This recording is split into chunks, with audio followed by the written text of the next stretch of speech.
Hello जी, welcome to another vlog. आज के इस व्लॉग में हम लोग Spain visit visa, tourist visa को डिस्कस करेंगे।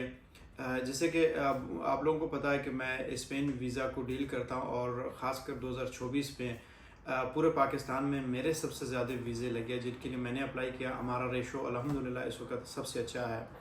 उसका एक रीज़न ये है कि मैं स्पेन विज़िट वीज़ा से रिलेटेड अपने आप को एक एक्सपर्ट भी कह सकता हूँ। एक्सपर्ट इस तरह कि मेरा एक्सपीरियंस है, 3 साल से मैं काम कर रहा हूँ। बाकी कंट्रीज़ को भी मैंने डील किया है, लेकिन सबसे ज़्यादा जो सक्सेस रेशो है मेरी, वो स्पेन से रिलेटेड है।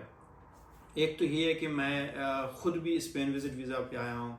मैंने भी इसी वीज़ा के लिए अप्लाई किया और जब मैंने अपना फ़ाइल रेडी किया, सारे डॉक्यूमेंटेशन पे मैंने काम किया, ज़ीरो से काम किया। मतलब मेरे पास कुछ भी नहीं था, लेकिन जब मैंने ये सोच लिया कि मैंने स्पेन के लिए अप्लाई करना है, तो फिर मैंने अपने फ़ाइल के ऊपर काम करना शुरू किया और मैंने अपने सारे डॉक्यूमेंट्स विद इन 1 वीक और 10 डेज़ मैंने रेडी किया और उसके बाद मैंने अप्लाई किया और 20 दिन के अंदर अंदर स्पेन एम्बेसी ने मुझे रिस्पॉन्ड किया। और उसके बाद जब मैं ख़ुद वहाँ से मूव हो गया, यहाँ पे आ गया, तो यहाँ पे मैंने स्पेन को देखा, या स्पेन नहीं बाकी कंट्रीज़, पुर्तगाल को भी देखा, फ्रांस को भी देखा।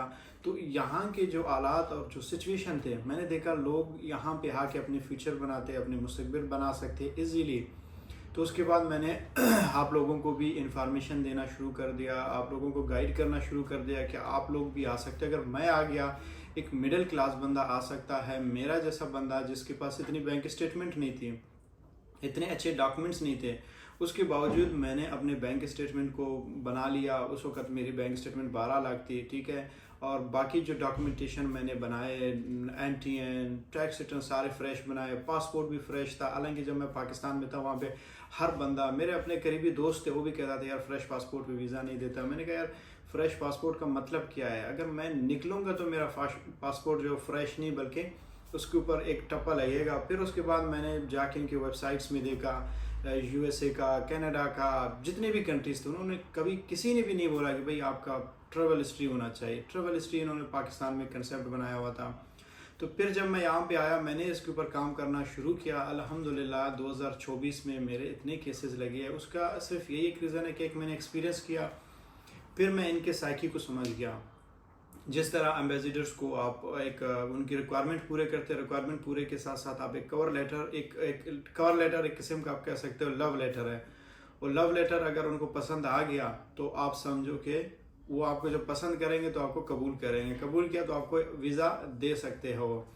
तो आप अगर कवर लेटर में उनको हर एक चीज़ डिटेल से दे देंगे तो फिर वो पढ़ के उनको इम्प्रेस करोगे, उनको कन्विंस कर पाओगे, तो वो आपको वीज़ा देंगे। क्योंकि एम्बेसडर्स या एम्बेसीज वहाँ पे बैठे हुई है सिर्फ और सिर्फ इसीलिए कि आप लोगों को वीज़ा दें और आप लोगों को एंटरटेन करें, आप लोगों के प्रॉब्लम्स जो भी होते हैं आप इशू करें। और ये कंट्रीज़ होते भी है टूरिज़्म को प्रमोट करने के लिए।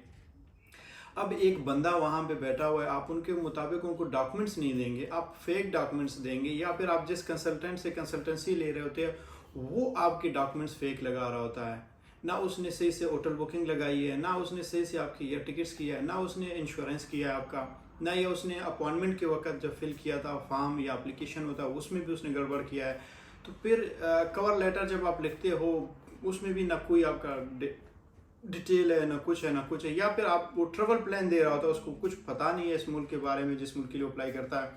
तो ऐसे लोगों को मैं तो कहता हूँ, वो तो अपनी जगह, मैं भी होता मैं आप लोगों को वीज़ा ना देता।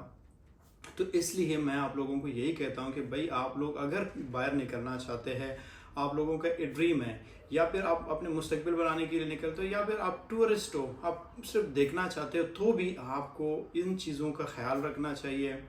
ऐसे कंसल्टेंट के पास जाएं, या अक्सर मैं कहता हूं कि आप, मैं कभी किसी को नहीं कहता आप मेरे पास आ जाए मुझसे कंसल्टेंसी लेना। मैं हमेशा आप लोग कहता हूं कि भाई आप लोग पहले कंसल्टेंट अगर किसी को जानते हो जिसके पास एक्सपीरियंस है, काम आपका सही से करेगा, तो आप लोग उसके पास चले जाएं।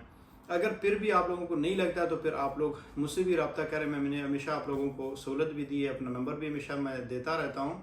तो आप लोग जो लोगों ने कंटेक्ट किया, रब्ता किया, अल्हम्दुलिल्लाह उनको रिज़ल्ट भी मिला है। तो नाज़रीन, इस वक्त स्पेन की जो रेशो है मेरे ख्याल से सबसे अच्छी है।